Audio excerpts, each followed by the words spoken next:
Once, Buddha was visiting a small village. There, people got to know about his visit and started to come to him about their problems. One day, some people brought a blind man to him and said, "He is blind. We are his closest friends.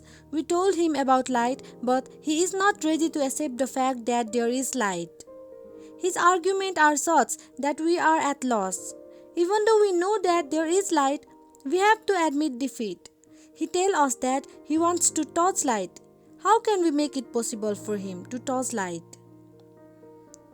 Just then, blind man said, "Okay, if I cannot touch it, I have ears, make sound of light, so that I can hear it. If it's not possible to even hear, then I want to taste it, or if light has fragrance, I want to smell it." His friends said, "There is not way to convince him. Light can only be seen with eyes and he has no eyes. He complains that village people are unnecessarily talking about light just to prove he was blind. He felt that we invented the story of light just to prove him blind." Blind man friends asked Buddha if he could make him understand about light. Buddha replied, "There is no need to bring him to me. Take him instead to a physician who can treat his eyes. He does not need preachings, he needs treatment. This is not question of explanations or of him believing things you tell. If his eyes get cured, there will be no need for you to explain. He himself will be able to see and know light." Friends understood what Buddha said and took blind man to a physician for treatment.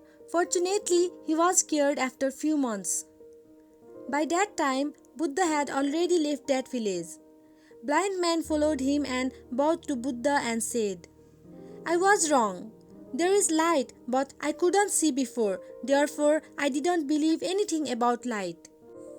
Buddha answered, "You were certainly wrong, but your eyes get cured because you refused to accept or believe what others told you. Unless you experience it for yourself. If you had accepted what other friends had told, then matter would have ended there and no question of treatment for your eyes would have arisen." So, from this story, we can learn one should search his own understanding because one cannot attain anything by worshipping the insight of another. Search of someone's own understanding can only begin when one drops idea of other.